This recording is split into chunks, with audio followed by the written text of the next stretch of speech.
Hello, my name is Peter Hall, and today I'm going to be doing a video in response to comments from a group called Together for Redlands uh, at the last Redlands Unified School District meeting, which occurred on March 10th. Today is March 14th. Um, I will present their comments in full because I took down the video from the school district meeting and clipped out comments. So, their comments will be presented in the video in full, and then I will do a response to each comment. The first speaker that I'll present in this video is a man named Mark Laird. He is speaking about the school's plans to implement dual language immersion programs. Here we go. The public hearing regarding the adoption of the following instructional materials for dual language immersion kindergarten program to be implemented beginning with the 2026-2027 school year. McGraw-Hill, ELA, Maravillas. The hearing is now open. Would anyone like to comment? Welcome, Mark. Thank you. This is also kind of a place to go math as You have well. 3 minutes. So I have 3? Okay, perfect. Thank you so much. Awesome. So the big thing is both of these are materials that we're bringing into the district, and I'm glad we're updating our curriculum, making it accurate, but I do have a lot of concerns over the staffing that's going to be responsible for overseeing that these materials stay in good condition, and that these materials are able to see their way through the future with our students. I know when we don't have library technicians, we don't get materials returned. That's a cost to our taxpayers, that's a cost to the district, and I'm worried about the increased costs of that with library technicians being cut. Additionally, I also am very concerned about the fact, I love dual language immersion. I think this is a great curriculum that you are adopting. I've worked at dual language immersion schools myself, and I love dual language immersion. I've seen the power of dual language immersion and the community that it can build. And yet, you need to be able to form community. I'm worried we're going to be spending a lot of money investing into McKinley for dual language immersion, and we're not going to do it right, and we're not going to do it in a way that embraces culture. Literally, when I was looking, culture is part of dual language immersion. Look it up, chuckle in the back of the room. On top of that, basically, like I was saying, dual language is part of the structure of a dual language immersion program is immersing one in culture and the language. And we already have policies on the docket that have already passed that prohibit flags. The students, and I know there's loopholes, I guess, for if we're using it for curriculum purposes, but we're inviting students that are going to be coming from other countries. Why do we have to have a loophole? What about when they move up in education? That's ridiculous that they can't see their own flags on their own campuses. On top of that, it's also ridiculous that we're coming for all of the other elements of culture that also fall under that. I mean, even being LGBTQIA is culture. And Candy, this go-around, she actually just posted a video where she was targeting books. And so I'm worried that with culture in this book as well, she might take offense to it, because quite frankly the book that she was targeting, it's called Pride Month. She posted it on her social media, and I do think this is relevant because it's our board member that's up here, and it's about our curriculum and what's in our libraries. And she actually posted a video of her talking about this book that was approved for libraries. You could only buy it from library vendors. I checked. I work in a library. I can find that out. And she was taking issue with all of the educational terms in that book. And they were purely educational. There was no sex, no nothing. It was purely grade appropriate. And so I'm worried that she might look at some of the other elements of culture and other things in this material and take issue with it. And also I'm worried that that bias might reflect on how this program is implemented. Anyways, thank you for your time. thank you, Mark. I'm going to be talking about Mark Laird's public comment on dual language immersion.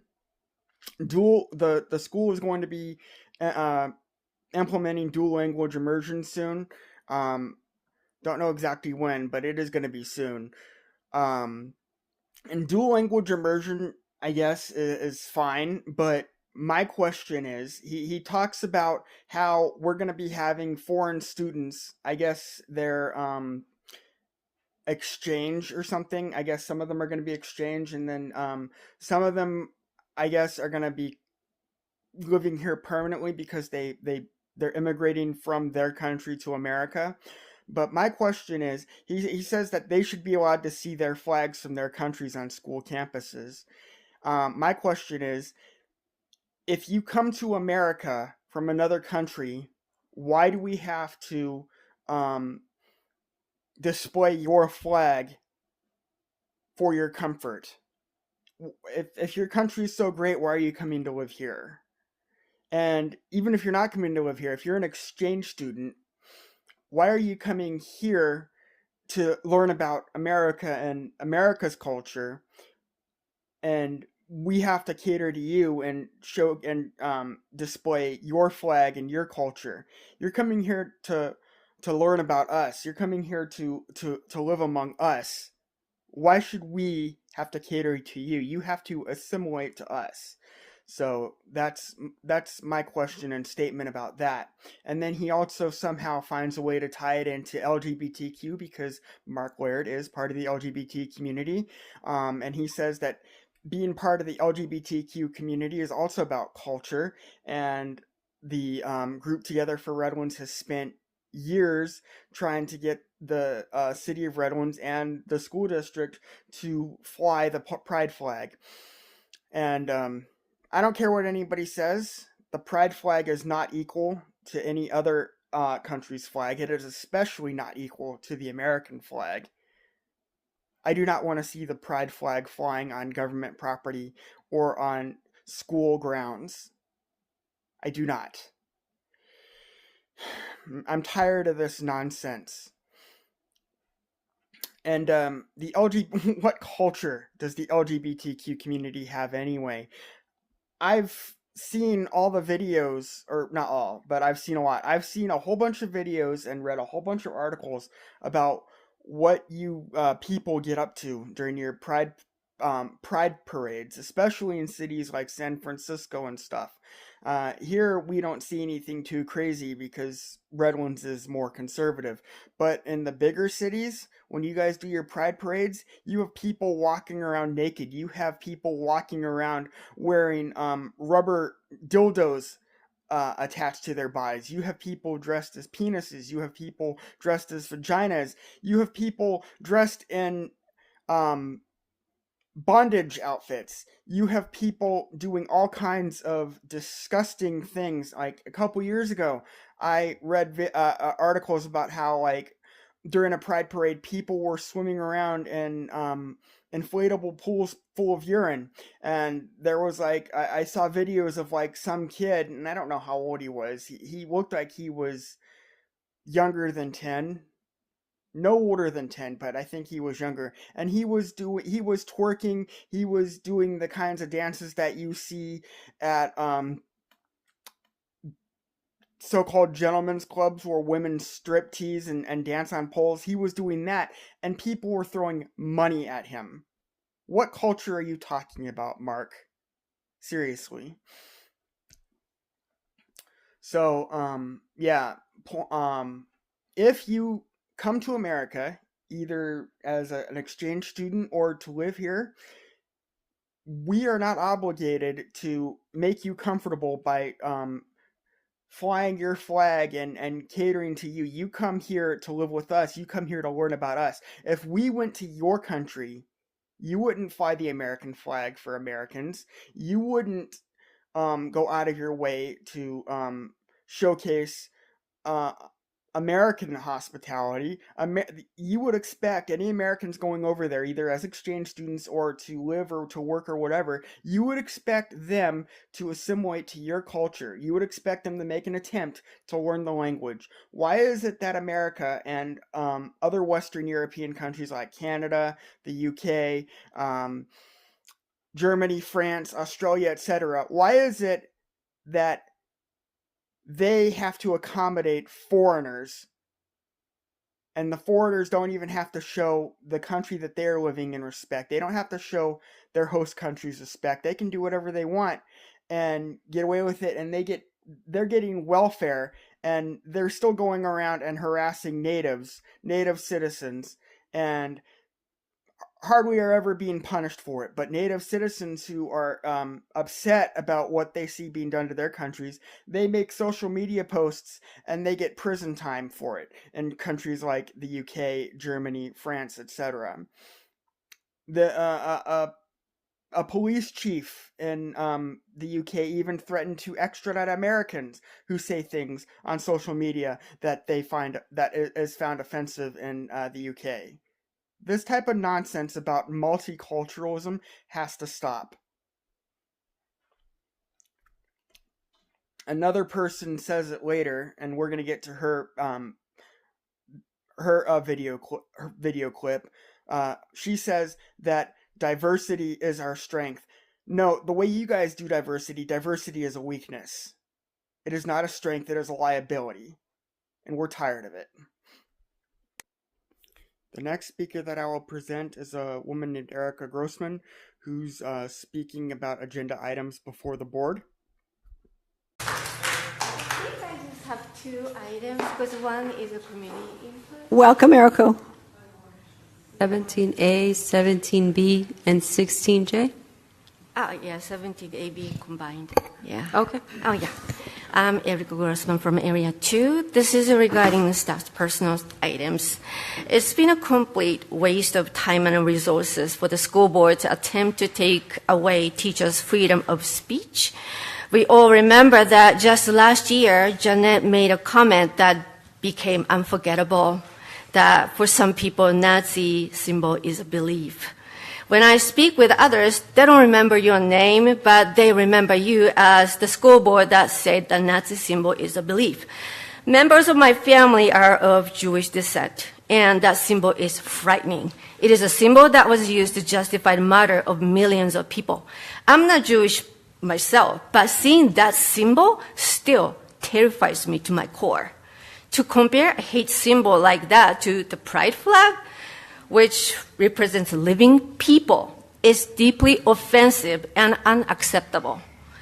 It is ridiculous to suggest that having a pride flag on a teacher's desk causes any harm, other than possibly making people who already feel hatred towards the LGBTQ plus community, like the 3 of you, uncomfortable. Thank you. Thank you, Erica. Another one. So this is 16J. I'm pleased that the district acknowledged the importance of mental health, including substance abuse as a mental health issue that requires far more serious attention than simply holding Red Ribbon Week. I believe this policy can significantly improve students' well-being on campus, their academic success, and attendance. That said, it is deeply concerning that the district is laying off school counselors, professionals who know students well and work closely with them every day. I personally witnessed students seeking out counselors when they are experiencing emotional distress.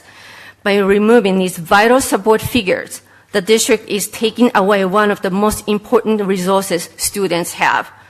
This does not make sense while the district is simultaneously addressing the need for mental health support for students.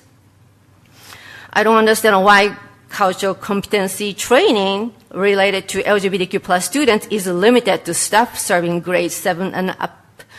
I was at an elementary school recently where a 3rd grade student was shouting homophobic slur, and no adult intervened or corrected the behavior until I stepped in. Can you imagine how behavior like that would affect the LGBTQ plus students? All students, regardless of age, deserve to be protected and supported. Thank you. Thank you, Erica.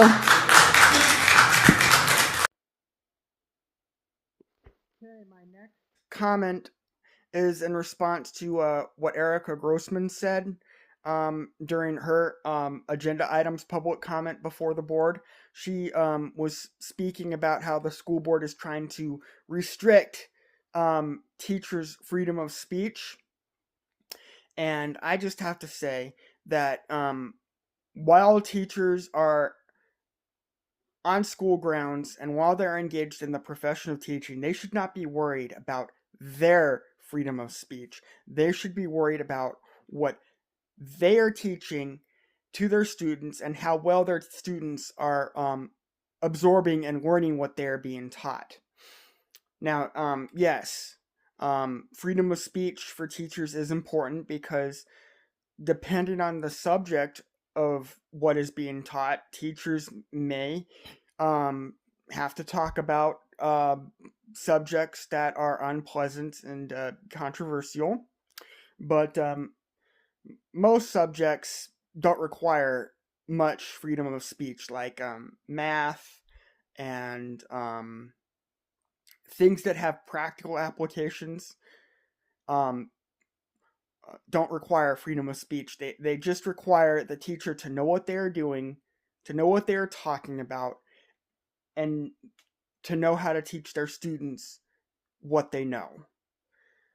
So, but anyway, when people like Erica Grossman and other members of Together for Redlands talk about freedom of speech, everybody who is familiar with them knows that they are only talking about LGBTQ community members proudly displaying the fact that they're members of the LGBTQ.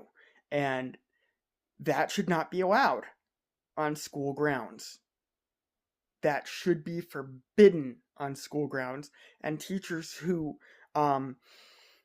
make a point of talking about the fact that they're lesbian, gay, bi, trans, etc., they should be fired.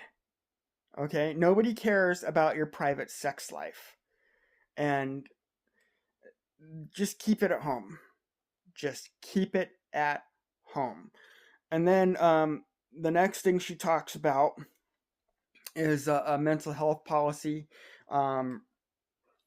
regarding notification of like mental health episodes or whatever, or on school campuses that students experience, notifying the parents when that happens. And she talks about how students, she's seeing an increase in student mental health episodes, and how counselors at school are important because students require their services. And I just have to ask, why are we seeing such an increase in mental health episodes on school grounds? What is causing this? And I think it's because that groups like Together for Redlands are advocating for a reduction in rules that, if broken, will cause some kind of punishment to the offender. So they're trying to reduce the list of rules that, if broken, are an offense, and they're trying to reduce the punishments for breaking those rules. And basically, they are trying to lobby the school board to allow students to basically do whatever they want, as long as whatever the students do isn't offensive to them. So while they're trying to decrease rules and punishment for actual violations, they're trying to increase what is illegal for normal law-abiding people. They're trying to make everything that normal law-abiding people do illegal and immoral, while giving carte blanche to actual offenders to do whatever they want. And that is what is causing an increase in mental health episodes. That is what is causing an increase in anxiety, an increase in depression, because people, we see this. We see people breaking the rules and getting away with it, and then we see other people committing minor offenses or doing things that normally wouldn't be considered offense, but because of the running amok of woke liberals, whatever this person is doing that used to not be considered an offense is now considered an offense, and they're being punished for something completely ridiculous. So lack of boundaries and a consistent lack of enforcement for rule breaking is what is causing a large part of the increase in mental health episodes.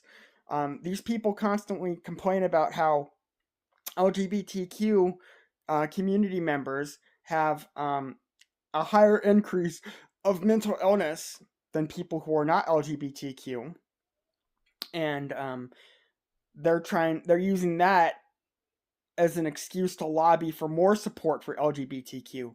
But LGBTQ community members are just mentally ill. That's a fact. And the reason why they're mentally ill has a large part to do with the fact that they're LGBTQ. Okay?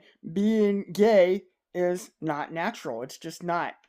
Okay? The standard is heterosexuality. And yes, I know you're going to point out how sometimes animals engage in homosexual behavior. Well, we're not animals. We're better than animals.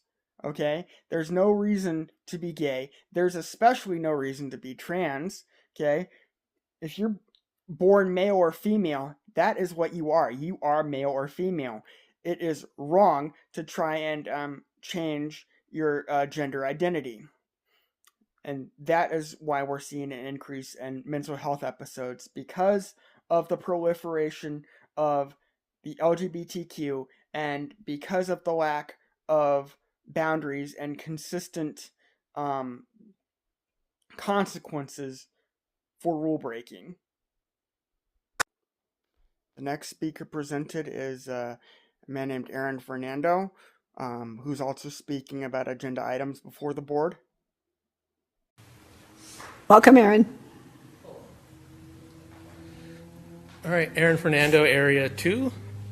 So my first item, I want to voice my support for the mental health policy you're considering today. It's nice to see a simple, common sense policy being proposed.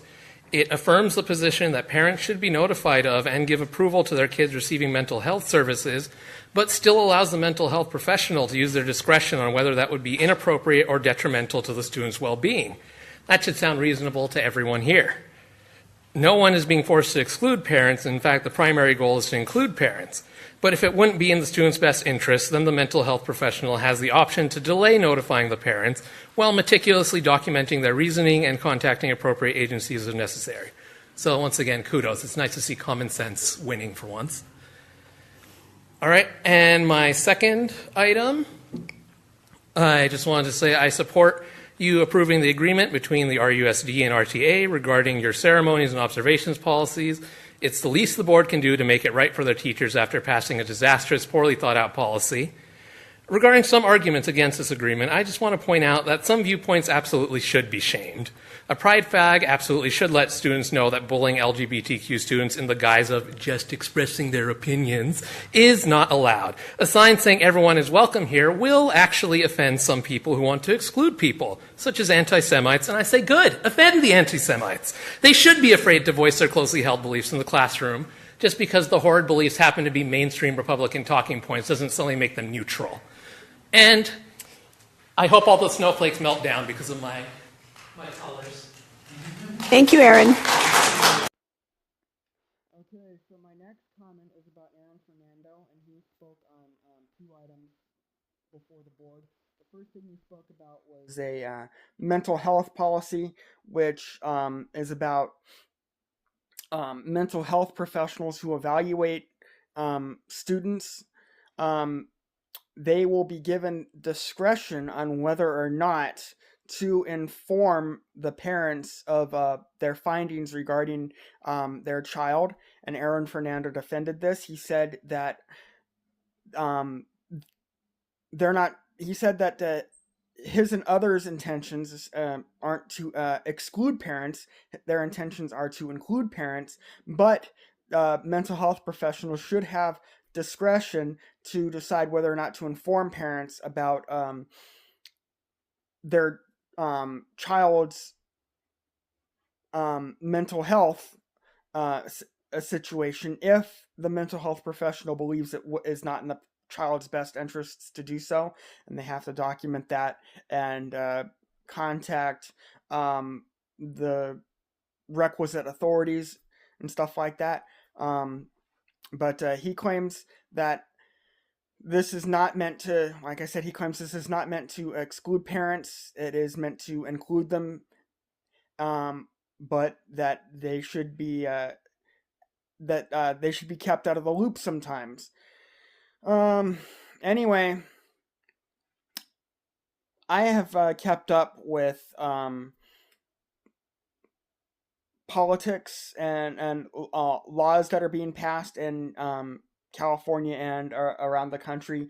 And Gavin Newsom and the Democrats in California passed a law that allows teachers and other officials within the school district to lie to parents and to keep them in the dark about things that are relevant to their children, like gender transitioning and stuff like that. If a child uses one name for their parents, but when they're at school they use another name and present themselves as the opposite gender to their teachers, to their peers, and etc. And Gavin Newsom and the Democrats in California want to keep parents in the dark about that. And people like Aaron Fernando and other members of Together for Redlands also support that. So I don't believe anything that Aaron Fernando just said in his regards to in his comments about mental health and mental health professionals having discretion not to let parents know what's going on with their children. The next thing that he speaks about is the school board voting on to pass a policy that will allow teachers to have small pride flags on their desks, etc. He says that it's the least that they can do since they passed that poorly thought out, disastrous policy last year, back in I forget the date. It was in the middle of the year. It was like sometime in July, I believe. They passed a policy prohibiting the flying of pride flags and prohibiting the formal observance of Pride Month and stuff like that. And I just gotta say that the school board did pass this policy, this compromise, and I just gotta say that it was wrong for them to do that. It was a 3-2 split. President Rendler sided with Vice President Patty Holohan and Melissa Ayala Quintero against board members Candy Olson and Jeanette Wilson. And so, yeah, this policy has been passed. Teachers will be allowed to have small pride flags on their desk as long as the pride flags are a certain size, don't go over a certain size, and stay on the desk. That policy has been passed. And then he, I don't know how he got away with this because it had nothing to do with what he was talking about.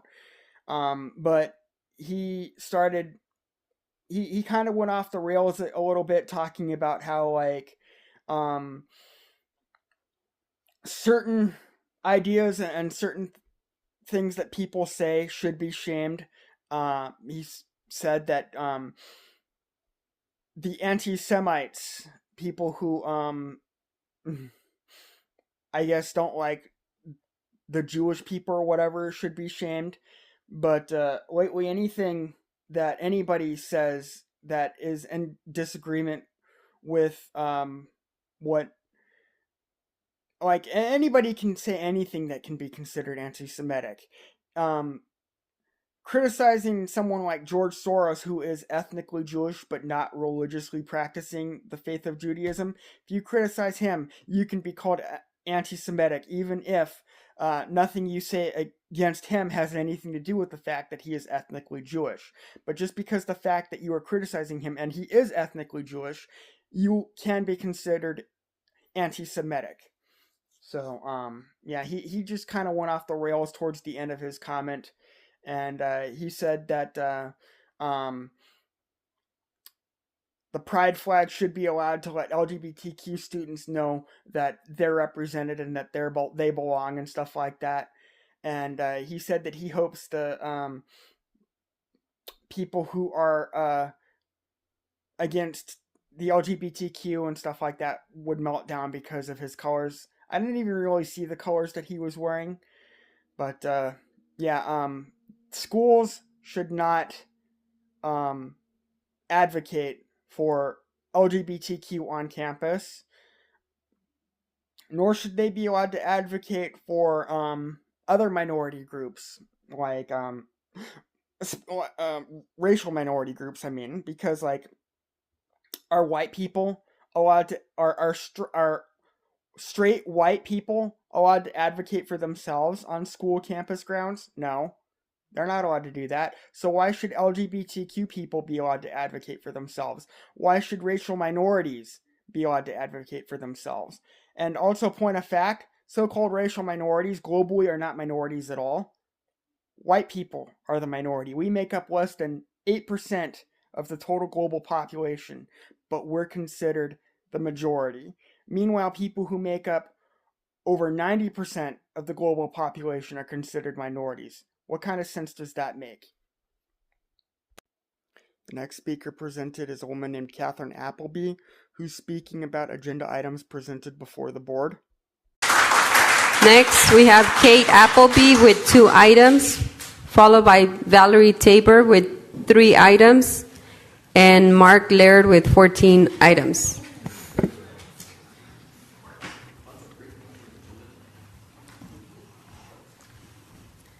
Welcome, Catherine. Welcome. Good evening, board. Kate Appleby from Area 4.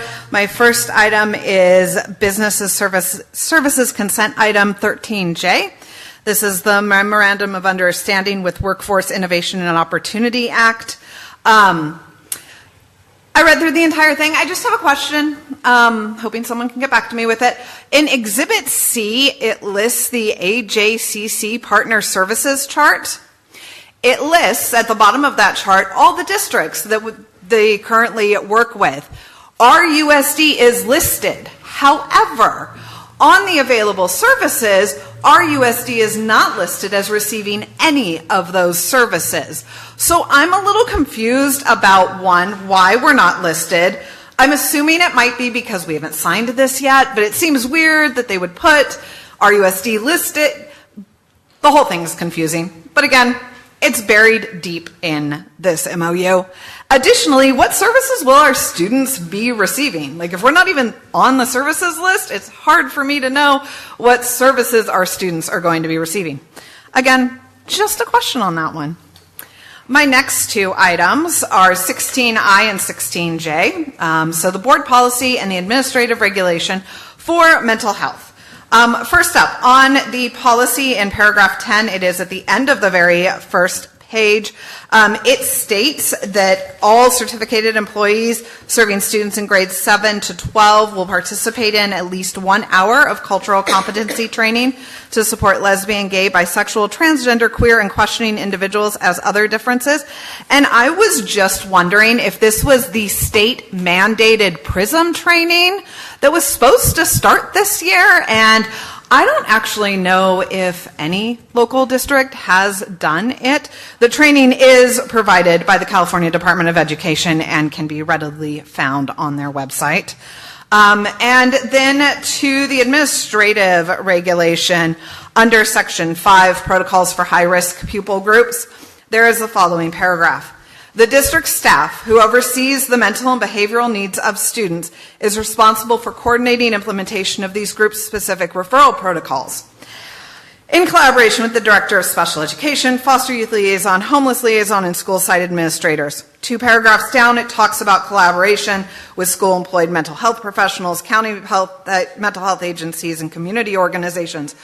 At the school site, on the day-to-day, do you know who that person is? Do you know who those people are? It's the counselors you just cut. Thank you, Catherine.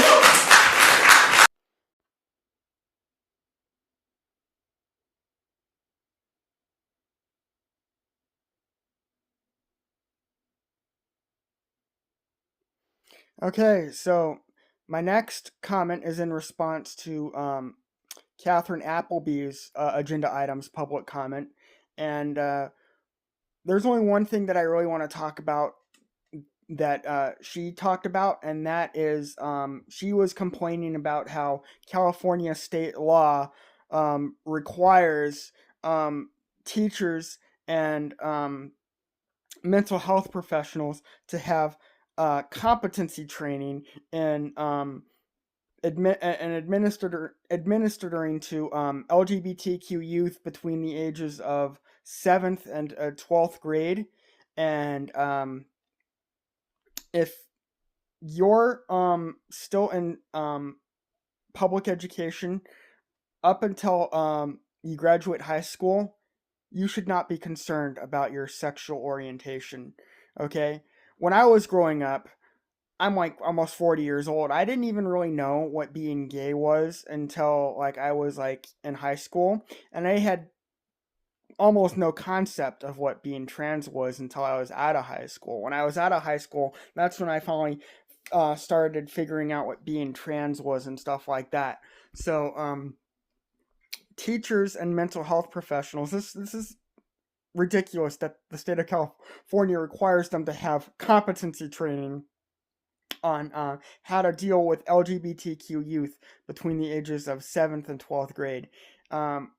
Especially if you're in middle school, you should not be thinking about your sexuality. Okay, I didn't even really like girls, and like until I was in high school. I mean, I might have had like little puppy crushes and stuff in like elementary and middle school, but I didn't really even start liking girls until after high school. So this is ridiculous. Okay, competency training for LGBTQ youth. Okay, what a crock. Stop.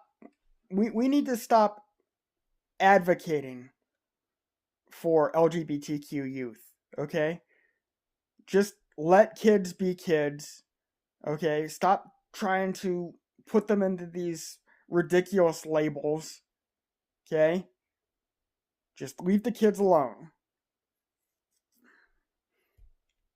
Teachers should not be concerned about students' sexual orientations and gender identities, and students really shouldn't even be thinking about that themselves. If they are thinking about that, it's because an adult coerced them into thinking about it.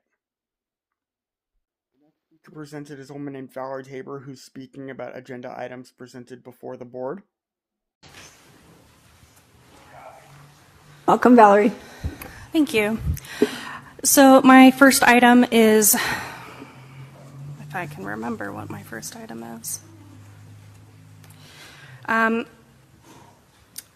My first item is going to be talking about the mental health policies.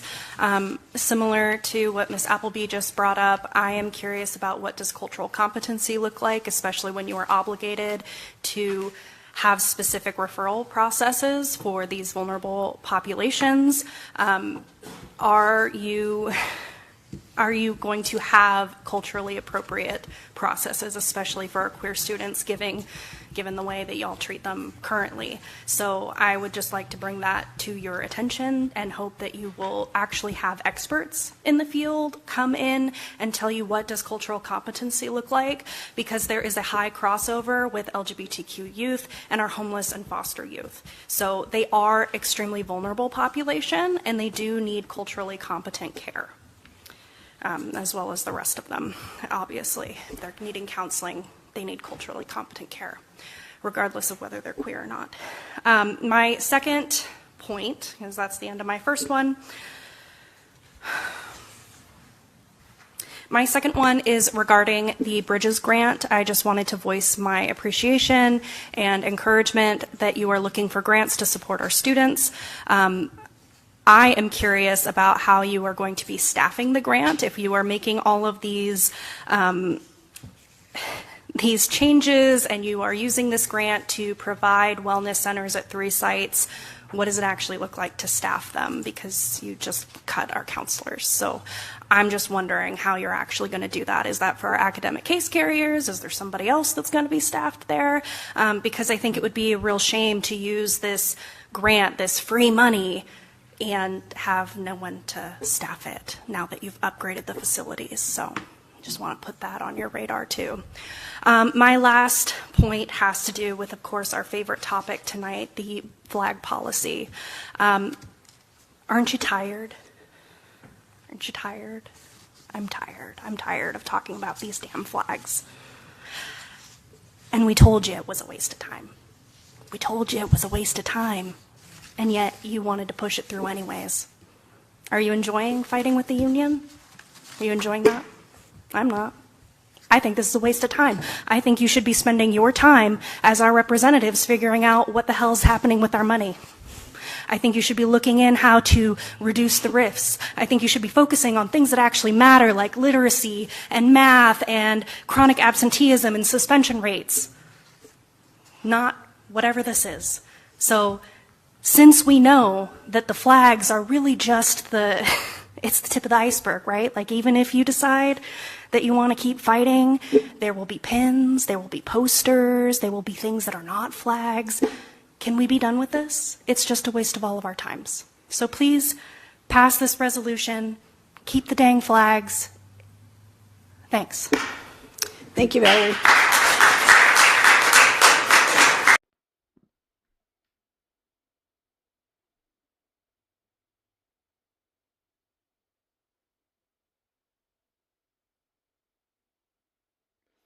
Okay, so my next comment is in response to Valerie Tabor, who spoke about mental health and cultural competency and stuff like that, especially in regards to LGBTQ youth. And I would reiterate what I said before in regards to Catherine Appleby's comments about that.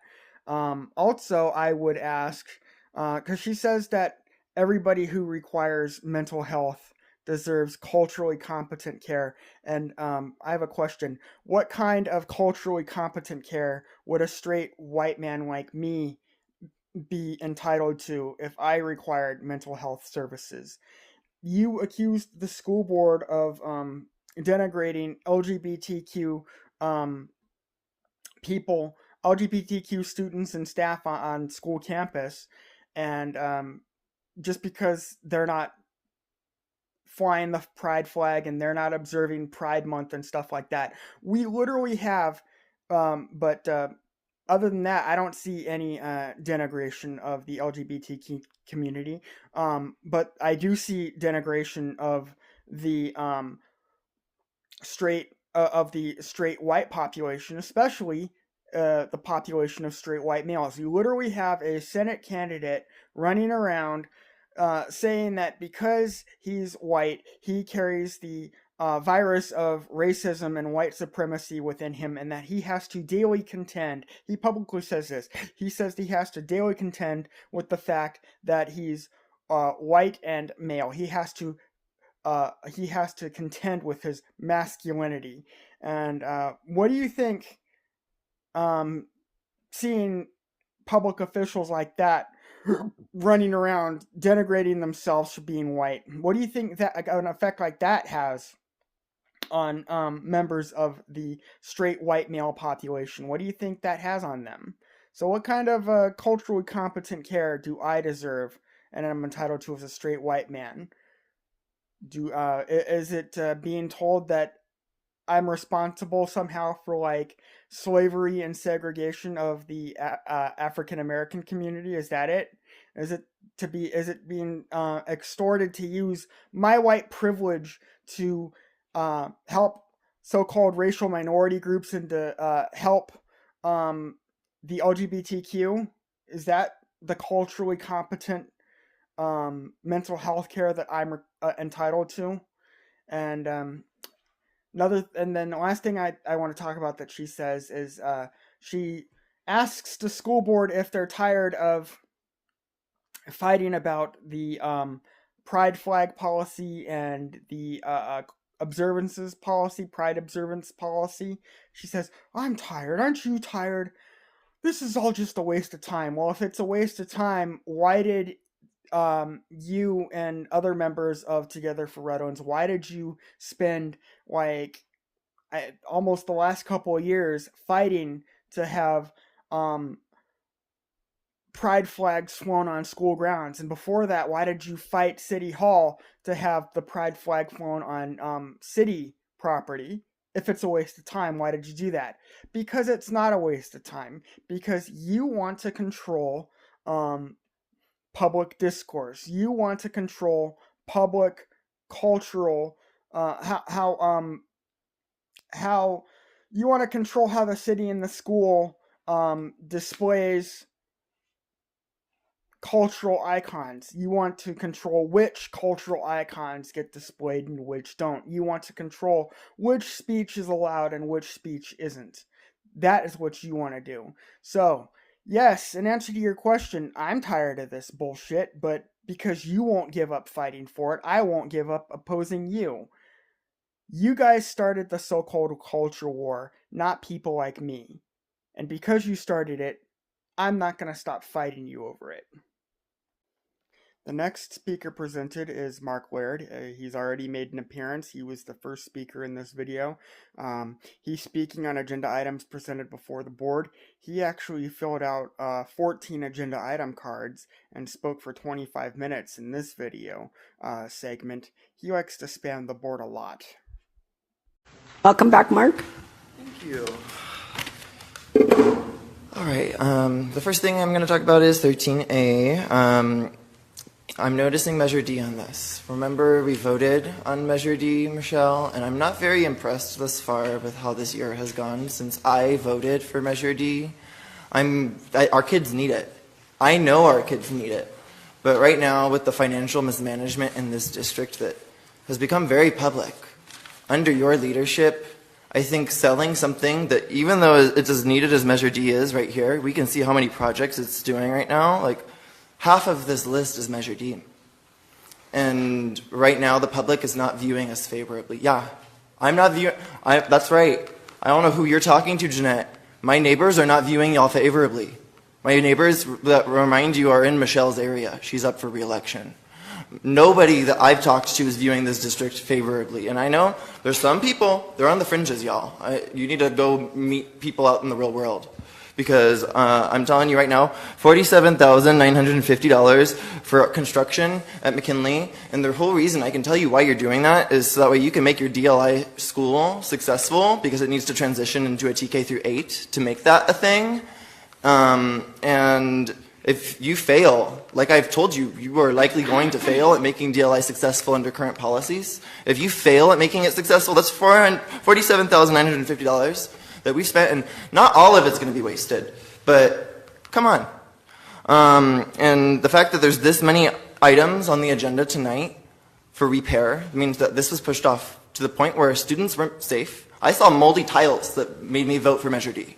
Like, mold in a workplace, toxic. Literally. And lots of other things that made me vote for Measure D. But I can tell you right now, the public perception of this board and of this school district is not very pleasant. And you know what? It's time for you to start recognizing that, Michelle. Now for 13B. Like I was saying, this is a lot of items. We got 1, 2, 3, it's like at least 6 items just for repair. I'm like, I don't know. I'm like, there's a whole bunch of repair projects on here. And it's because we postponed maintenance that should have been done years ago. And I get it. There were financial issues, right? But that's also why you come to your taxpayers. And that's why we voted yes. And if those were issues that kept getting put off, I want to know, I've seen it before in districts where, like I said, moldy tiles. I've seen people go out on leave of absence for that while paid by the district and literally like claim a whole bunch of money, sue y'all. Is that part of the settlements that we've got going on? Is it the fact that our campuses are literally falling apart under your guys' watch? I'd like transparency on that. Anyways, I'll be honest with you, I was just at a conference today. I'm tired. I know all of y'all are like, ooh, 13 card, whatever, 16 cards. Y'all, I don't want to be here either. I'm tired. Like, I do want to be here. I care about all of, like, this. This is important. But I'm tired. It's been a long work day. Okay, 13H. Well, 13H, is it 13? I don't know. H of what I circled. Okay, we're talking about Williams Act. Yeah, I'm very proud. Thank you, Patty, for getting back to me.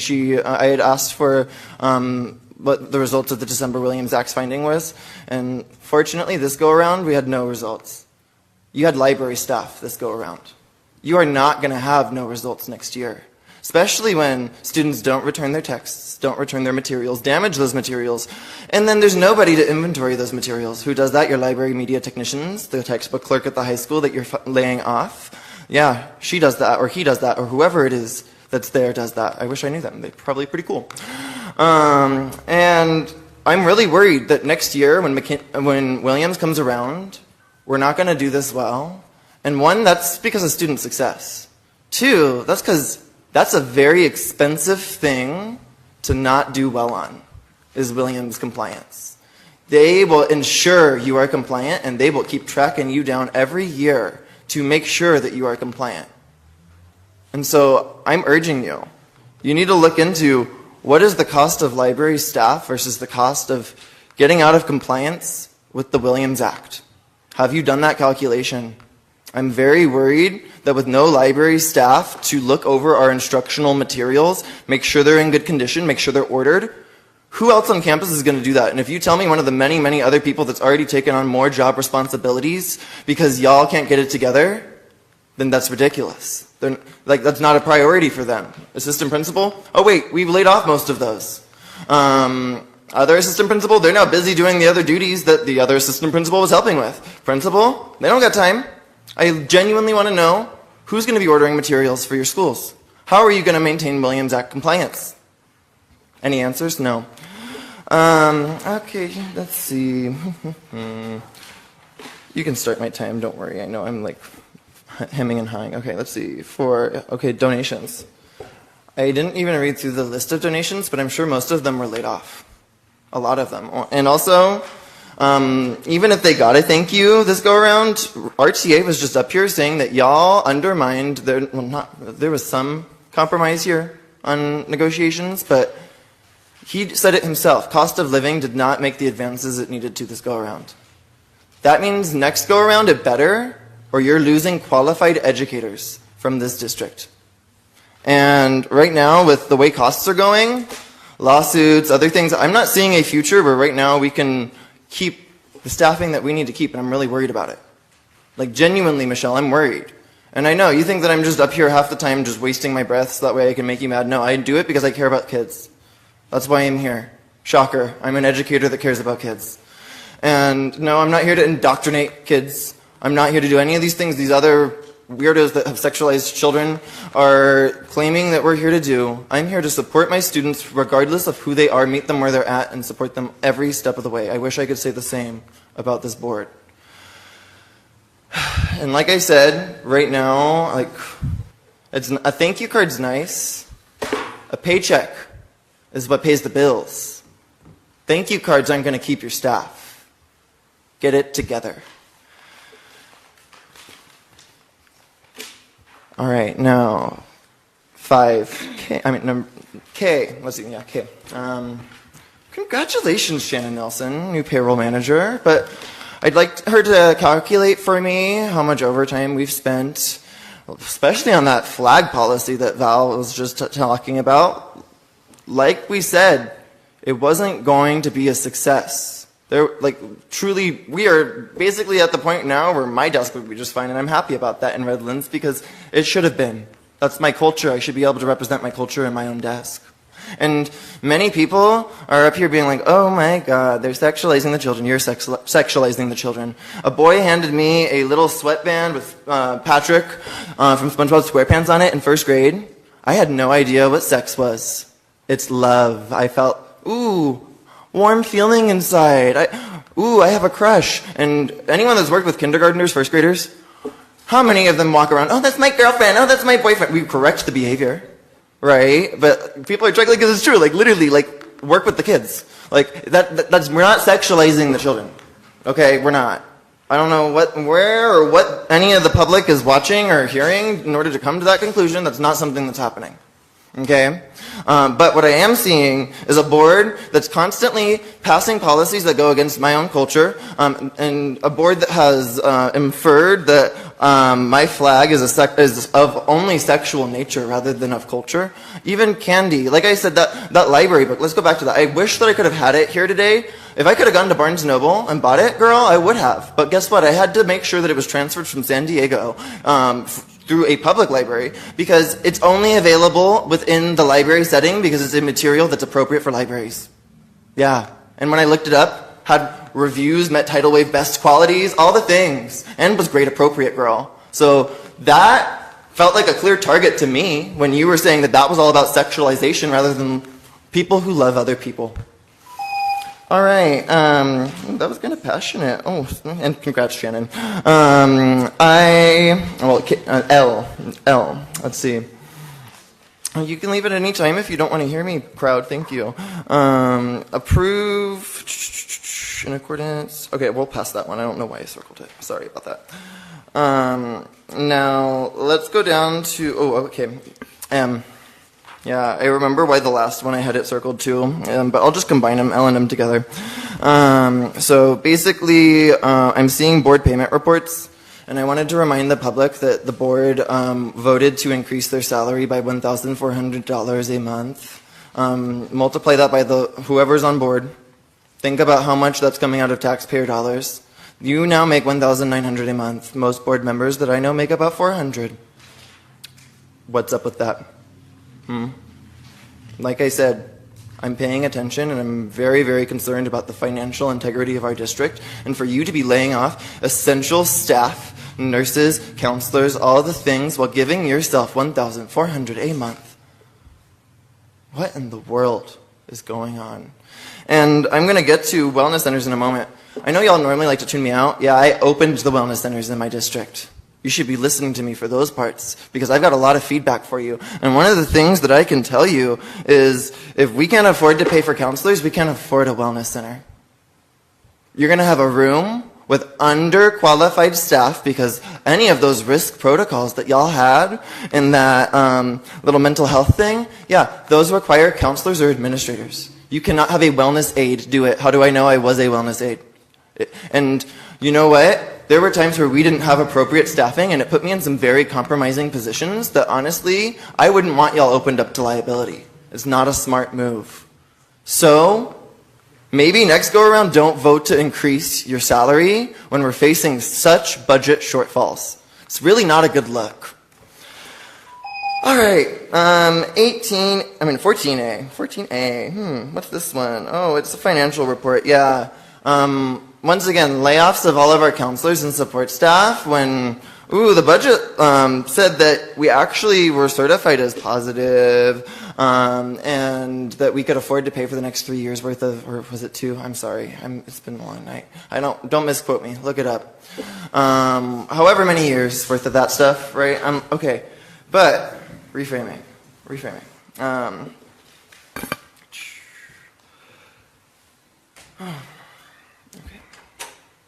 So basically with this, what I wanted to say, and I'm sorry, I'm really tired as you can tell, I don't have my normal zest, is that I'm really, really worried for our students when all of these positions are getting cut, and I don't have a solution. But I know that y'all should be looking into some public grants, and I'm happy to see the Wellness Center one. There's some ways, and I'll go into that we can make that revenue generating for the district. It's really important that you do that because we need more revenue generating opportunities. The other piece of it though is we need to be looking at revenue generating opportunities everywhere. One of the reasons within my own district was costs are going up, inflation, right? Okay, we need to bring costs down through the grant funded ways that we can. We need solar panels, we need EV chargers, which by the way, if you put EV chargers on your high school campus through grant funding is basically free money and you're gonna make daily income for every student or staff that goes there. Why are we not looking into these creative problem-solving things, and we're just up here hemming and hawing about culture wars? Solve the budget issues. Don't solve culture wars. Solve the budget issues. People are losing their jobs. It's embarrassing. So please, look into some revenue-generating opportunities. I don't care what they are. Have a carnival at your high school. Rent out the gym. I don't care what it is. Look into some revenue-generating opportunities. Save some jobs. Get it together. All right. Okay, general fund. You know what? I feel like I touched on what I needed to touch on with that one, so I'm not even going to take that time. Let's talk about wellness centers. Yeah, I remember I said that I opened wellness centers. They got the grant funding, they didn't set them up appropriately, and they ended up having to lay off half of the department due to budget shortfalls. while I was working in it. And honestly, it was pretty hard. And I'll be frank with you, the other piece too, and they worked to get us the staffing we needed, but in the beginning I was put into some compromising situations. There was no counselor on the day that my student needed to go to the Merrill Center for mental health evaluation. And I was the only one, not the principal, not the administrator. Nobody else other than the counselor and myself had the personal relationship with that student. And I literally had to stand, and this is something that this is not something you should be expecting of your wellness aides. It's out of their job scope. They shouldn't be doing this, right? But it's just a reality of what might happen if you have no counselors. And so, I was standing on a cul-de-sac, and literally there was a man with his vehicle from the government, social services, to take the student to the Merrill Center, myself, and the student was looking around, literally fight or flight, looking like they wanted to run away. And I told them, I said, baby, wherever you go, look at my legs, look at your legs. I'm going to find you, and I'm going to make sure that we're where we need to be. And then it was, oh, I'm too big to fit in the car. So I sat down in that car, and I said, baby, if my long self can fit in the car, you can fit in the car. Let's go. I went home, and I cried. The most I've ever cried. I went home early that day because it was too much for me. Because I'm not trained to do the work that a counselor should do. And now you're going to ask that of your wellness aides that you're going to have in your district. Because you're not going to have staffing. And that's shame. Shame on you, and it's liability. So please, don't just build these fancy rooms with beanbags. It's the people that make a wellness center a wellness center. Make sure it has appropriate staffing.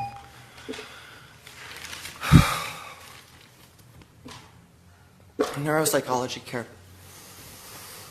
Like I said, mental health for me is a very big thing.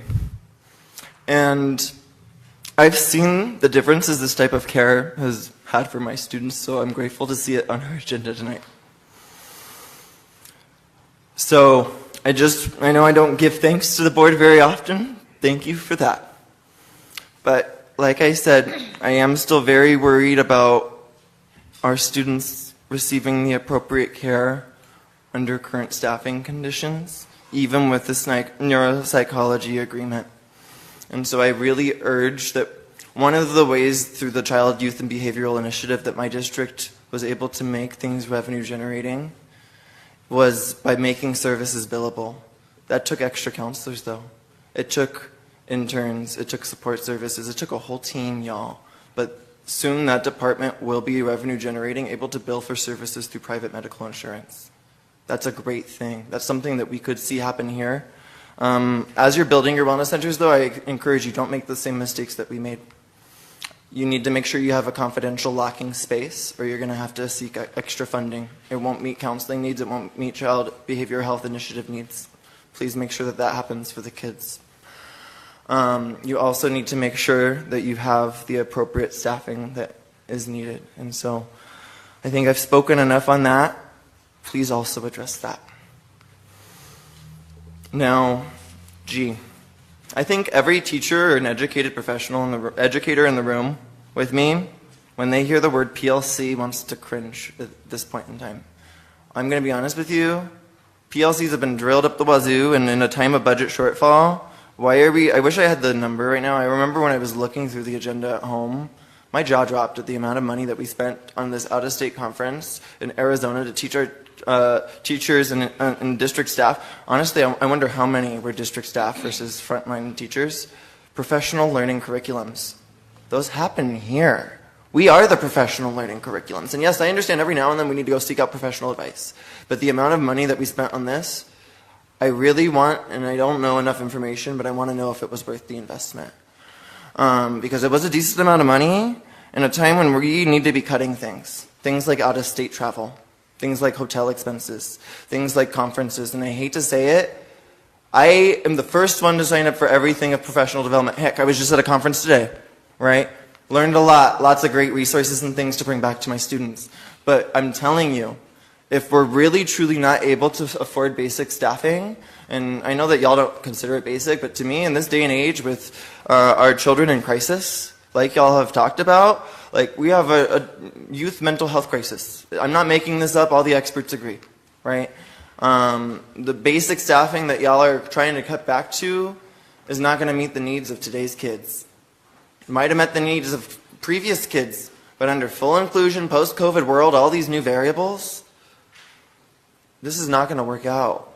And I'm really worried about the fact that we're going to lose some students because we're not cutting budget where it needs to be cut on our board member salaries, on our out-of-state travel. We're cutting our nurses.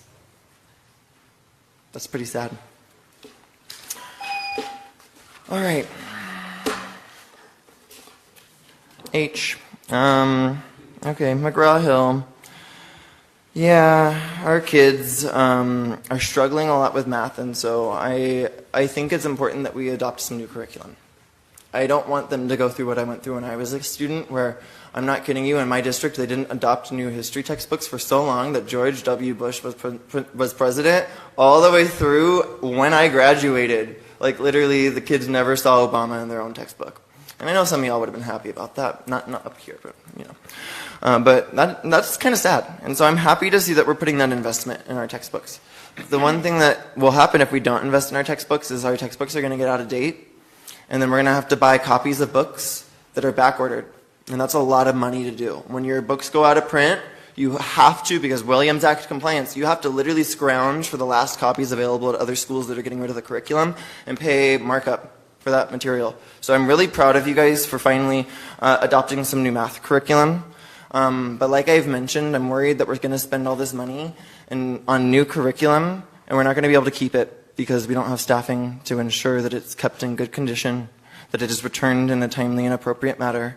And especially as the students transition up through our schools, from school site to school site, I know that I work with my library team all the time to make sure that those materials are returned to those school sites. That's taxpayer dollars. That's everything to me. I'm gonna make sure that I treat that with respect, because that's why I have a job, right? And so I do think, even though you guys are seeing money in library media technicians and cutting the positions, I'm thinking in curriculum it's going to end up costing you guys a lot more than you're factoring in, and I'm worried about it. So please look into it.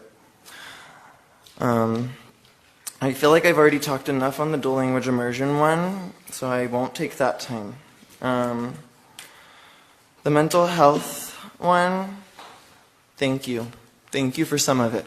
I am impressed about when student need and student safety is of concern, that takes precedence. So thank you. But like I said, a mental health policy with no staffing is a recipe for liability and disaster, because what do you do when those designated people on this mental health list aren't there? People get sick. People go to conferences. Sometimes, when budgets get short, people have to split school sites. I know I had to when they cut my wellness program in half. I went from being a full-time employee at one school site to being a full-time employee working at 2 school sites. And oh my God, the burnout from that was crazy, right? And so please, make sure that we're looking into where we can tweak things. And I know you guys keep saying we can't tweak things. There's things that we can tweak. Or there's revenue generating opportunities we can seek. We're just not seeking them or tweaking them. And I'm bringing that to y'all, because truly we need to start seeing something, or we're going to see year after year after year of these cuts and things that are hurting our kids. Also, with regard to our mental health policy, like I mentioned, like Val mentioned earlier, I do have I want some clarification on like the cultural side of it. I know in some cultures, my lifestyle's not okay. I've lived with that. I know that there's many people in this room that have claimed that they're being abused. I've literally been and felt unsafe many times in my life for who I am, even at these meetings. I've been followed home on the train before, right? And so that's why we need to make sure our students feel safe. Let's make sure that that happens. All right. 18A, flags. You know, like I said, my flag is my culture. I know some people view my flag to represent sex, that flag represented me before I knew what sex was. It's always represented me. And for you guys to infer, and the audience to infer otherwise, every time it happens, it really hurts me. And then I think about what our kids think when they see our leaders up here making those comments. I can tell you, when I worked in wellness, most of the students in crisis that I worked with were LGBTQIA. Most, if not all. Or a combination of McKinney-Vento foster youth and LGBTQIA. I'm telling you, if I did the data off of, in confidential data, I'd never share that with y'all, off of all of the risk assessments that I sat in as a secondary, because I was trained in crisis protocols and risk assessment protocols like the staff member earlier was asking for while Candy was texting on the phone the whole time. Like I said about that though, oh, sorry. Hey, Jeff. So like I said about that though, I think we need to make sure that we're not making something into something it's not. My flag is not sex. My flag is my culture. There might be other parts of that identity that do have to do with that, but there's just those same identities that have to do with heterosexuality. My flag represents people who love other people. If you are putting anything else into that, then that's on you. So, unlike other flags, Nazi flag, for example, Jeanette, I know that you said that the Nazi flag and the rainbow and the pride flag were pretty much the same. They're not. And don't give me that look. We have the video. All right. I think I made it to the end. I'm so proud of y'all. Thanks for your patience. All right. Thank you, Mark. Okay, so the next comment that I'm going to be responding to is a 25-minute video segment from Mark Laird, who had 14 agenda items, and I won't be responding to everything that he said. Some of what he said was actually relevant to the operation of the school district, but I am going to respond to what he said regarding LGBTQ, the flags, how the pride flag is represents his culture and stuff like that. And I said this in before, and I'll say it again. When people like him talk about the LGBT community being their own culture and stuff like that, I always have to ask, what culture are you talking about? Okay? What culture? You don't have any culture. Okay? And when you complain about us inferring that everything regarding your identity is about sex, why do you think that is? It's because we've been paying attention and we've been watching you guys and how everything you do revolves around your sexual orientation, your gender identities, etc., etc. I talked about this before already, but I'll talk about it again.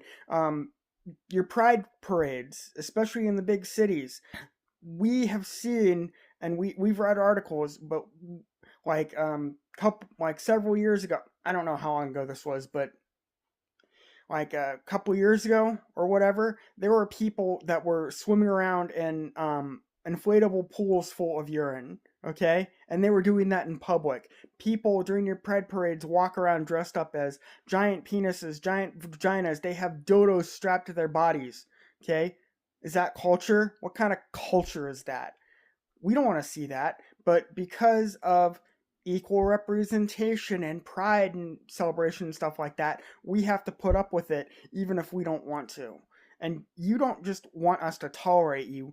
You don't just want us to accept you. You want us to celebrate and worship you. You want us to kiss your ass. Not gonna do that. Okay? So stop with the gaslighting. Yes, this is all just about sex. And yes, you are after the kids. The California, the San Francisco Gay Men's Choir literally sang a song singing about how they were coming for the kids. Okay? So stop with the gaslighting.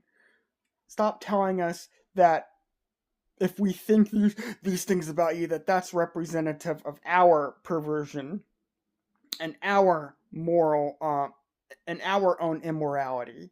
It's not. We pay attention. We've seen this shit. Okay,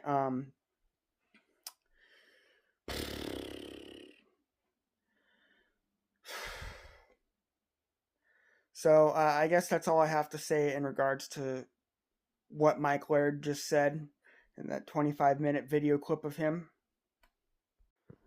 So I just presented all the speakers who spoke on agenda items presented before the board.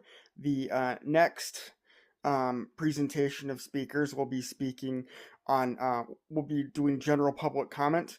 The first speaker presented is a man named Michael Paisner, and he just comes up to complain and make accusations against the board members. That's all he does.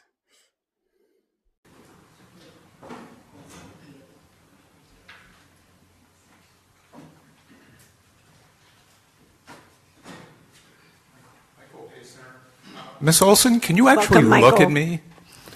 Welcome, Michael. Thank you. Wow, you're actually looking at me. You use the phrase respectful of all families, and you look down again. You still can't see me or anyone on this side of the room, and use that phrase in any earnestness. Respectful of all families? Unbelievable. Recently, Miss Olson said the quiet part out loud on Instagram. She advocated against the book Pride Month, complaining it normalizes the LGBTQ community by providing definitions. What's next? Is she going to edit the dictionary to remove the words she doesn't like? She is trying to make our community into 1984, but I fear only 2 of the 5 board members even understand that reference. Foolish me trying to explain discrimination to David Duke. I bet some of you got that reference, but I fear 3 of you are actually flattered by it. In California, there are laws against discrimination. AB 1078 prevents removing books based on LGBTQ content. The FAIR Act requires inclusion of LGBTQ content in the curriculum. The mission statement directs you to include everyone, and basic human decency demands the same. Olson's blatant statements of hatred and exclusion not only risk civil and criminal action against the school district, it defines her as a small, scared, and cruel person. Ms. Rendler, I notified you of Ms. Olson's discriminatory post, and as is typical, I got no response. Ms. Olson attacks her own constituents, and still, you refuse to censure her or make any condemnation of her discriminatory behavior. To paraphrase Edmund Burke, the only thing necessary for the triumph of evil is for good people to do nothing. Ms. Rendler, you fail to stand up for those being attacked when you have the power to do so. That is not the behavior of a good person. But clearly you have the do nothing part down really, really well, because that's all you do, nothing. Redlands deserves better. The people of this community deserve better. You have the responsibility to represent everyone, and Ms. Rendler, you have failed. Every time you let Olson shenanigans go unchecked, you fail again. She has engaged in discriminatory behavior over and over, and Ms. Rendler, you are doing nothing about it. We exist on this side of the room. Unfortunately, you don't seem to realize it, Ms. Rendler, because you're not standing up for us, and it's really a shame. Thank you, Michael. Okay, so my next response is to Michael Paisner's general public comment, and he gets mad at Candy Olson for not looking at him when he speaks. This usually happens in the meetings. They claim that the board members aren't looking at them or paying attention when they talk, and they always get mad about that. And he also chastises Candy Olson for complaining about the book Pride Month, for offering definitions of groups within the LGBTQ or whatever, and he makes a 1984 reference and claims most of us wouldn't get it. And I just have to say that everybody knows what 1984 is, Michael. Even those of us who haven't read the book, we understand what 1984 is.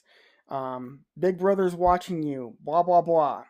And I actually have a quote from that book, which applies to many members of your group, because the quote is about women, and most of your group are women. And the quote reads as this: "It was always the women, and specifically the young ones, who were the most bigoted adherents of the party, the swallowers of slogans, the amateur spies, and the nosers out of unorthodoxy." So, and yeah, most of the women of your group, they're not advocating orthodox views. They are trying to make what they believe to be the next orthodoxy. You guys want your beliefs to be the next mainstream and the next orthodoxy, and you guys are trying to establish that. So, yeah. Let's see, what else does he do? He chastises President Rendler for not stopping Candy Olson from making her statements, not censoring her for her social media posts. He claims that Michelle Rendler is doing nothing and letting Candy Olson run the show, and he quotes Edmund Burke, who said, "For the triumph of evil, all that's necessary is for good men to do nothing." And that's why the LGBTQ community is as prevalent in society as it is, because good people did nothing to stop them. Well, we're resisting them now. We're not going to just let you guys run roughshod all over us and do whatever you want. And if that pisses you off, oh well. Happy to see it. The next speaker is a woman named Jean Saglum, who is doing general public comment. Welcome, Jean. Yes, my name is Jean Salam, and I'm from Melissa's district. Excuse me, not district, trustee area. My public comment is regarding diversity. Diversity is the fabric of America. Diversity is our strength, and our unity is our power. Redlands RUSD will never be rid of its diversity. The people of the RUSD will unite to take back the school board so that all students fully are accepted, supported, and celebrated in the school district.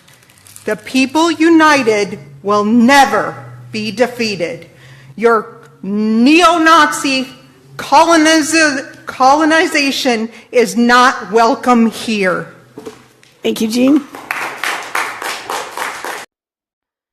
Next response is to a general public comment by Jean Salam, and she doesn't really say much of anything except whining about how diversity is our greatest strength. Diversity is important, and the way you guys do diversity, no, diversity is not our strength. Diversity is a liability. Diversity is a weakness. We literally are seeing the consequences of what your precious diversity is doing.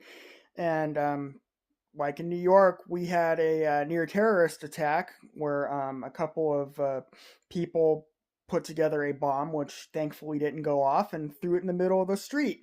And it was a bunch of people said that it was they started out saying it was in protest to Zohran Mamdani, and then to anti-Muslim protesters, and then last I heard it was in response to Iranian protests against the regime, the Tehran regime.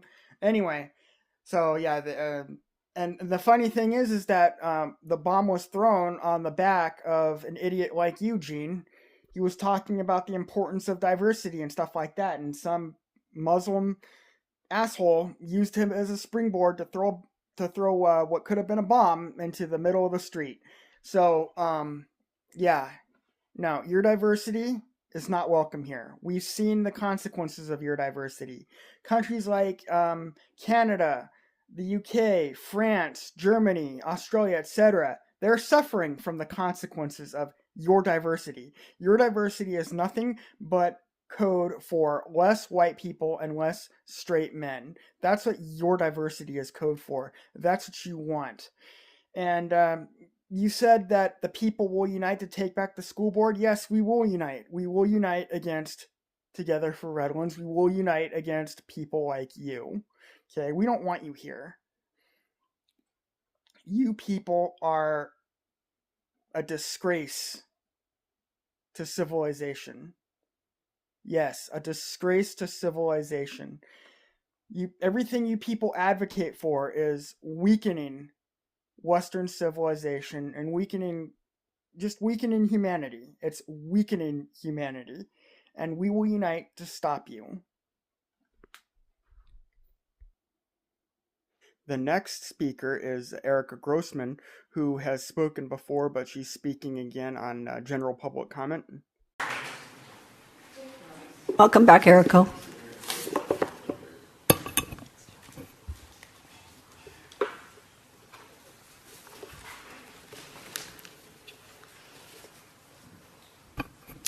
Yesterday I was in a classroom with 3 paras, and including one from an outside agency. The individual from the agency was on a phone and falling asleep. The district paras told me that this person has been behaving this way since being placed in a classroom last year. They reported the issue to the administration, but nothing has been done. They also share that this individual is not the only staff member from that agency who has disrupted classroom work. As a result, paras are now expected to manage the behavior of staff from outside agencies in addition to supporting students. That is not their responsibility. I understand that district plans to terminate its contract with this agency next year. However, we still have 3 months left, and it's deeply irresponsible for the district to leave these issues unaddressed. Paras are already underpaid, yet their responsibilities continue to increase. This situation directly harms special education students and clearly reflects how little the district prioritizes their needs. Okay. I have 2 books for you. One is They Came for the Schools. This one discusses how an inclusive learning approach was implemented in a suburban Texas school district after racist incidents became public. This happened a few years ago. Following those events, extremists organized attacks on the school system, pressured for book bans and targeted LGBTQ plus students. That should sound familiar. Right? And the second book, One Day I Grow Up and Be a Beautiful Woman. This is also a true story written by the mother of a trans girl. She initially struggles to accept her daughter's identity, but when she finally affirms her child, the school and the district begin working against them. It is devastating to read. And I sincerely hope our district never goes down that same path. Michelle, I truly want you to read this. Also, at the last board meeting, Candy said that Beth Bourne is her hero. Beth Bourne harasses children and claims it's her freedom of speech. She was even fired from her job for bigoted behavior. Thank you. Thank you, Erica. Okay, so my next response is to another public comment from Erica Grossman. In her comment, the things that I want to talk about are, she mentioned 2 books. One is called They Came for the Schools, which is about how a school in Texas started trying to implement curriculum changes based on LGBTQ and racial inclusiveness. And then the author apparently thinks that that is what started the modern culture wars in America that are currently taking place. So, and the author is claiming that the Christian right is using parental rights as a pretext for stopping LGBTQ and race-based curricula, and it's not a pretext. Parents have a right to demand that their kids not be taught this nonsense. Kids do not need to be subjected to LGBTQ curriculum. They don't need to be subjected to race-based propaganda. And that's what it is, race-based propaganda. Schools, many schools across the country are literally trying to make white people, and especially straight men, feel guilty just for existing, feel guilty just for being born the way they were, okay? And the way that they are. And quite a few times culture was mentioned by members of Together for Redlands. Well, why is it that when you talk about culture in regards to like LGBTQ and stuff like that, you're supposed to be lauded as heroes for defending minority representation and stuff like that, but people like me who are fighting to protect Western civilization and culture, we're bad guys. Why do you get to make those judgments publicly? And the other book that she mentions is written by somebody who claims that they were trans ever since they were a little kid. It's called I Want to Grow Up to Be a Beautiful Woman, or something like that. That's what the book is called, and it's written by somebody calling themselves Abby Maxwell. And this person was born male and then transitioned to female, and they began the transitioning process when they were 6 years old. That is way too young. I don't even think adults over the age of 18 should be allowed to transition, but children definitely should not be allowed to transition. This book is disgusting. It's disgusting, and children should not be allowed to read it. The next speaker is Catherine Appleby, who's already spoken before, but she's speaking again on public comment. Good evening again, board. At 20 to 10. I do want to talk a little bit about December 9th when you adopted your Board of Education Governance Handbook. I didn't think I was going to pull this out again, but here we are. Page 12. Michelle, President Rendler, there have been violations to the norms and protocols tonight several times, and you have not addressed them with your board. They are your board. You need to hold them accountable. I know that's scary. I know Melissa's got a big personality. I know Candy has a big personality. And I know big personalities in a room together is terrifying for someone who does not know how to manage big personalities. But you were elected president, so I need you to learn how to manage big personalities, and I need you to do your job. You adopted this. This is your responsibility to uphold, not theirs. I mean, it should be theirs as well, but it is yours. So please, make this your focus. If you want to focus on students at the beginning so that we all have all good feelings while we're here, I appreciate that. I love hearing from the kids. But this is important for how they function with each other, and you are their leader. That's not what I wanted to come to say today. I actually wanted to come and talk to you for making the State of the District open to all community members. My CVHS student and I both found the information and the evening incredibly insightful. The very first goal for the district is literacy by third grade, and it was acknowledged that the reason for this is that after third grade, students are reading to learn. So if they don't know how to read, they can't read to learn. Makes perfect sense. I would ask this board, though, to go further with this goal and acknowledge that reading proficiency requires constant practice, like going to the gym, and that you would protect the space that provides guaranteed access to books for all students. That is a fully staffed school library. If literacy is truly a district goal, then school libraries and books should be a priority. But actions by this board and RUSD show otherwise. The layoff of all the classified library staff will hobble our literacy goal. The only library staff at our RUSD elementary schools are those classified library paraprofessionals. You just effectively shut your elementary libraries down. There will be no trained professional staff to support our students' literacy. And the only staffing at the secondary school sites will be your credentialed teacher librarian, which means that one of two things is going to happen. The library will be either open to all students all the time, which is great and fantastic, but the collaboration with teachers and students in classes will be cut, or library services will be limited while they work with teachers and students. Thank you, Kate.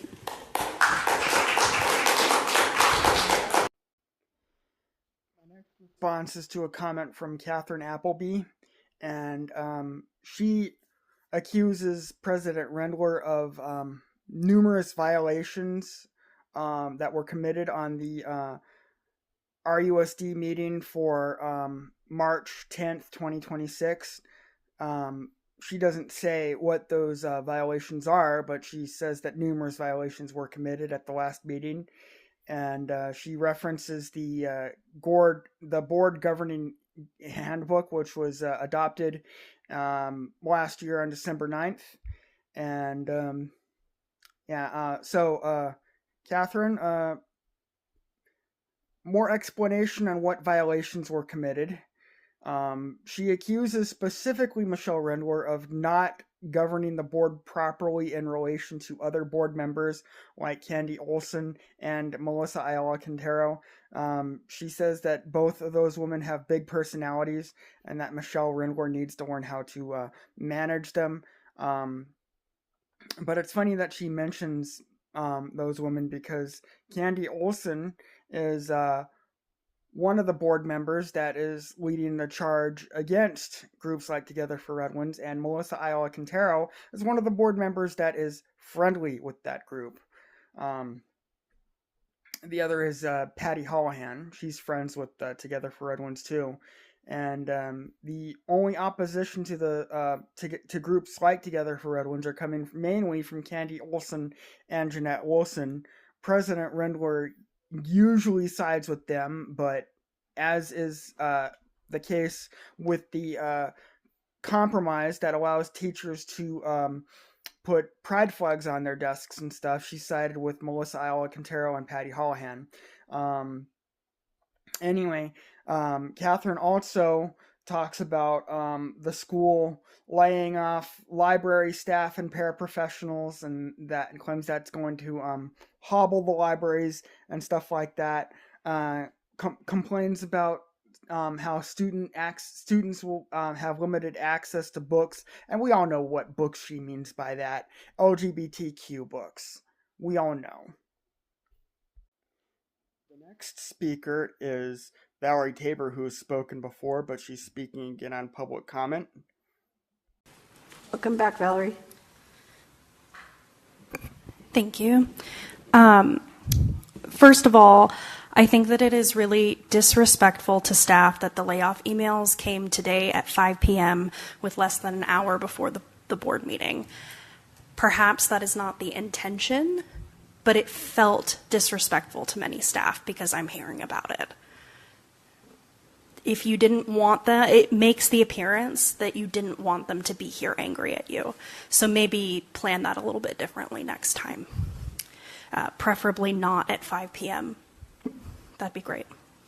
The second thing that I wanted to ask about is that you brought up that volunteers are not going to be able to replace classified staff, Mr. Cabral. And if they are not allowed to replace the classified paraprofessionals, then Ms. Appleby is indeed correct that you are effectively shuttering our libraries. Because if you cannot have the volunteers go back to running them, which is what the case was for many of our elementary schools, and you cannot afford to keep them staffed, then how do they run? How do students have access to the libraries? I would really like to know what the plan is for that, because my student is in elementary school, and I would like him to have access for the next 4 to 5 years that he's on that campus. Second of all, I have no idea what Dr. Wilson's preferences are, but it hits wrong that you call him Rudy. If I had a doctorate, I would want to be referred to as a doctor. That's the minimum respectfulness. That's it. Thank you, Valerie.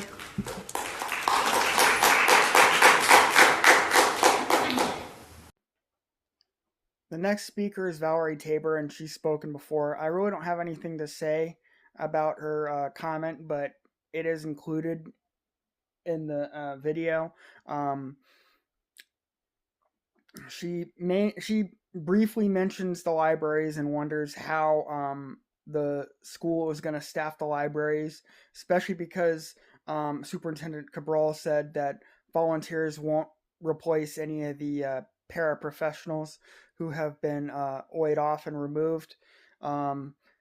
So, yeah, nothing really worth commenting on. The next speaker is Mark Laird. This is his third time speaking. He's speaking this time on general public comment. I think it's my turn now, right? I know that was heavy. Do we need a moment? Okay. Well, I will say I do feel, I feel slightly validated by some of these people that have come up here and spoken tonight, because as a community member, I haven't felt listened to. And now I'm seeing its parents too. And it makes me really disheartened to see that. I'm going to read Michelle's own words back to her, because I hope that we're keeping this promise going forward, Michelle. I am a proud parent. It is both an honor and a responsibility to serve the communities of the Redlands Unified School District.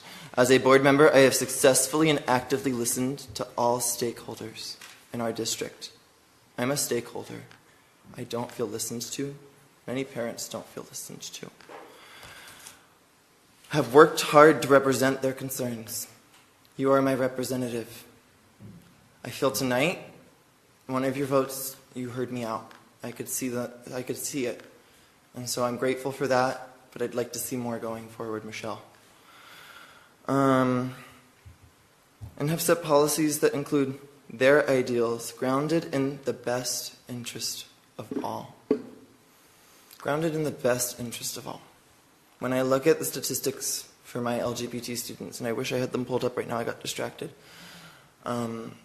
Gender-affirming schools, literally just recognizing pronouns was one of the statistics, and I know not everybody agrees with them. Even I have a hard time. I mess up, right? But it literally saves lives according to the statistics, according to the experts. That's one of the things. And if you have any questions or concerns about that, you can turn that to the American Counselors Association, American Psychiatric Association, PTA, National PTA, all of them. So, I also feel as though, Michelle, you could have addressed and censured Candy for last meeting. I even reached out to you personally. And I reached out pretty respectfully, and I just was asking for a follow-up. And I'll be honest with you, I don't think you knew the social media settings you were changing, but my response to that direct message was you disabled the ability to message you, which made me feel really unheard. It was the opposite of a response. It was a non-response, and it kept me from contacting you in the future. I would like for you to look into that, because even if you don't reply, I would like to be able to contact my board member, either by Instagram or by email. But if we have an account where we're running for school board, it should be accessible to the public, and I should be able to message you. So please, can you look into that for me? Anyways, I'm tired. It's been a long night. Thank you for your time. Please be mindful going forward of those things. Thank you, Mark. The next speaker is Mark Laird. He's spoken before. He quotes President Michelle Rendler talking about when she said she's a parent, and as a parent, she feels obligated to represent all the stakeholders of the Redlands community, etc., and claims that she's not doing that, claims that she's not representing the interests of the stakeholders. And we all know what he means by that. We know what he means. She's not representing the interests of the LGBT community that lives here. Well, most the people living here are not LGBTQ, and we're tired of you guys getting special privileges and special treatment. And then he goes on to talk about how recognizing pronouns and observing pride and stuff is saving people's lives, and no, it's not. Recognizing gender flipped pronouns and invented pronouns or whatever is enabling mental illness and enabling sexual degeneracy. That's what that is doing. If somebody is so mentally weak that they feel like killing themselves because their wrong or invented pronouns are not being utilized and validated, then something is seriously wrong with that person. The rest of us don't demand validation from the school board. The rest of us don't demand validation from everybody we meet. Everybody wants validation and affirmation, sure, but we get that from our friends, our family, people close to us. You people in the LGBT community are demanding it from everybody, whether they know you or not. And I'm here to tell you that we're not going to kiss your ass anymore. The last speaker to speak is Antonio Endicott on general public comment. Welcome, Antonio. Hello. Today I am speaking on behalf of Rainbow Rose and RUSD Against ICE. We were the student-led group that organized the walkout. The reason why we organized the walkout was to demonstrate how we could mobilize the student body into taking direct action. We also wanted to convey our demands to the school board, considering how you have ignored our voices for the past year. Now, we sent an email on the 20th of February. That email was met with an automatic reply. So, it seems that you have ignored us. Now, this may not be intentional, but we will restate the demands once again to make sure it is clear. We want insurance from you guys that if any state thugs are deployed onto our school to kidnap any of our students, security will actually protect them and you will put safety as a top priority like you claim you do.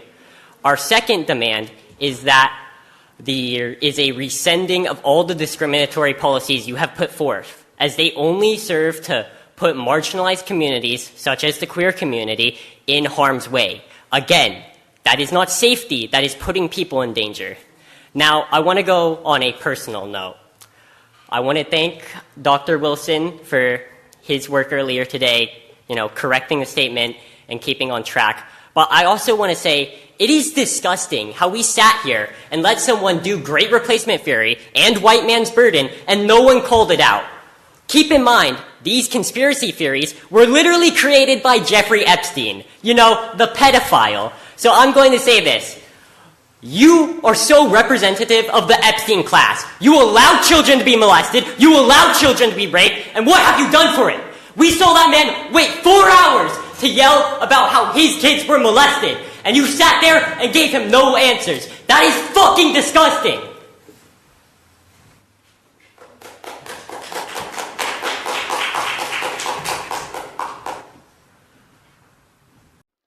So my last response is to a comment from Antonio Endicott, a high school student, and he accuses the board of overly representing what he calls the Epstein class. That's towards the end of his comment, but I'm going to address it now. And I have to ask, what exactly is the Epstein class, Antonio? Is it the super rich, or is it the super rich who prey on little kids? Is it anybody who commits pedophilia? Because there's a bunch of people in the trans community and the LGBTQ community who commit acts of pedophilia. Are they part of the Epstein class? And I guess anybody who commits pedophilia is part of the Epstein class, but Epstein was super rich, and so everybody that he hung out with, just about everybody he hung out with wasn't just a pedophile, they were also super rich. Okay? And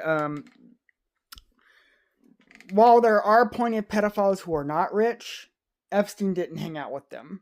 So, anyway, he also demands that the school board utilize security to protect the school from what he calls state thugs.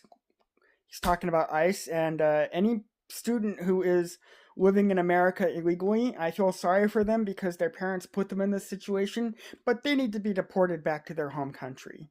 If you are living here illegally, you need to be sent back to where you came from. And I don't care if you're a student. I don't care if you're a minor. You should be sent back where you came from. Blame your parents for bringing you here illegally. They're the ones responsible for that. And he also hurls profanity at the school board, and nobody escorted him out. A couple weeks ago, well, more than that, about a month ago, my brother Josh was escorted out for talking about Jeffrey Epstein and reading an email between him and some plastic surgeon specializing in quote unquote gender transitioning care or whatever, and members of Together for Redlands